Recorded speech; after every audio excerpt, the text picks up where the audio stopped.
भगवद गीता अध्याय 7 श्लोक नंबर 7। अपरा इयम इता तु अन्ययम प्रकृति विधि में परा जीव भूत महाभावो यया इदम धार्यते जगत। अनुवाद।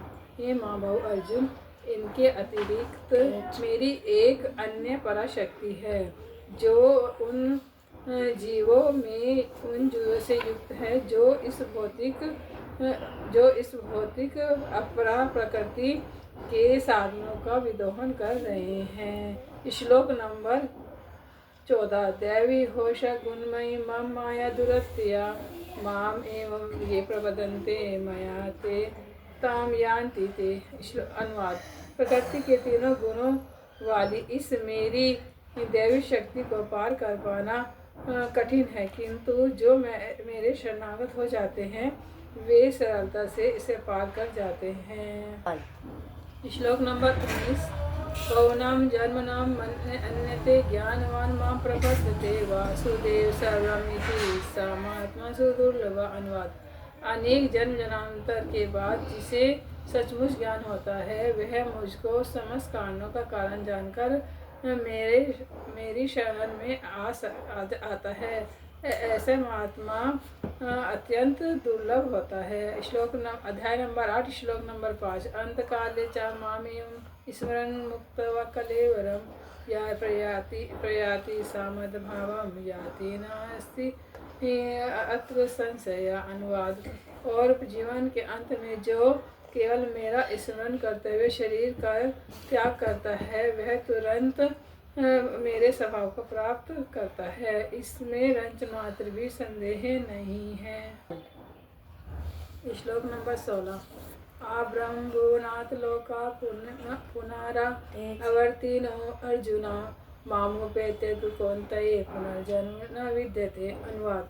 इस जगत में सर्वोच्च लोक से लेकर निम्नतम सारे लोक दुखों के घर हैं जहाँ जन्म तथा मरण का चक्कर लगा रहता है, किंतु हे कुंती पुत्र, जो मेरे धाम को प्राप्त कर लेता है वे फिर से जन्म नहीं लेता। अध्याय 9 श्लोक नंबर 2। राजविद्या राजगुहां पवित्रम इदम उत्तमम प्रत्यक्ष अवगमम धैर्यम सुसुखम कर्तुम अव्ययम। अनुवाद।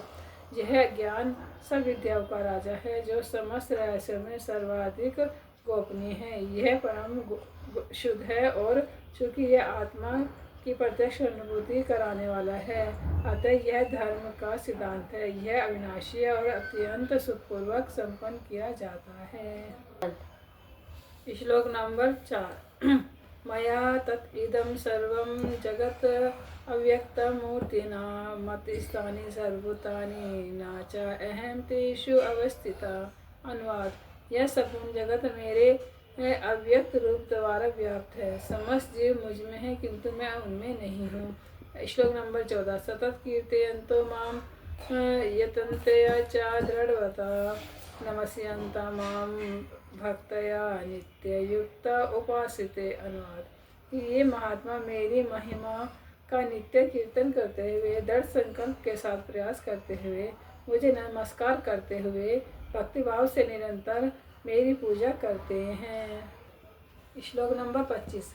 यान्ति देवव्रता देवान् पितृयान्ति पितृव्रता भूतानि यान्ति भूतेज्य यान्ति मतयोजिना आदिमाम्। अनुवाद। जो देवताओं की पूजा करते हैं वे देवताओं के बीच जन्म लेंगे, जो पितरों की को पूजते हैं वे पितरों के पास जाते हैं, जो भूत प्रेतों की उपासना करते हैं वे उन्हीं के बीच जन्म लेते हैं, और जो मेरी पूजा करते हैं वे मेरे पास निवास करते हैं। श्लोक नंबर 26।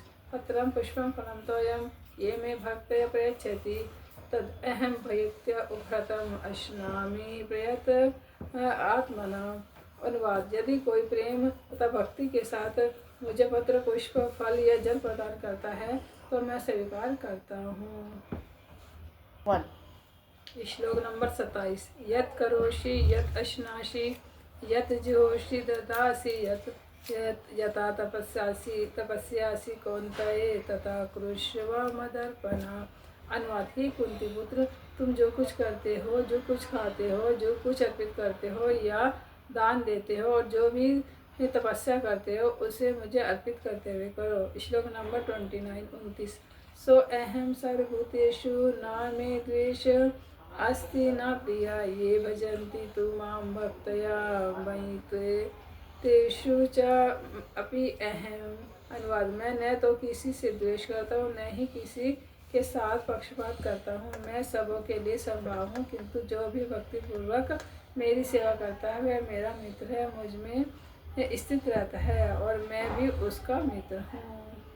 3 to 1। अध्याय नंबर 10 श्लोक नंबर 8। एम सर्वस्य प्रभो मता सर्वं प्रवर्तते इति मत्वा भजन्ते मां भूता भाव समन्विता। अनुवाद। मैं समस्त आध्यात्मिक तथा भौतिक जगतों का कारण हूँ। प्रत्येक वस्तु मुझसे से उद्भूत है और जो बुद्धिमान है यह वाली बातें जानते हैं वे मेरी प्रेमा भक्ति में लगते हैं तथा हृदय से पूरी तरह मेरी पूजा में तत्पर रहते हैं। श्लोक नंबर 10। तेषां सततयुक्तानां भयस्थाप्रीतिपूर्वकं ददामि बुद्धि योगम तम येन मामुपयन्ति ते। अनुवाद। जो प्रेम पूर्वक मेरी सेवा करते हैं मैं निरंतर प्रेम पूर्वक मेरी सेवा करने में निरंतर लगे रहते हैं उन्हें मैं ज्ञान प्रदान करता हूँ जिसके द्वारा वे मुझ तक आ सकते हैं।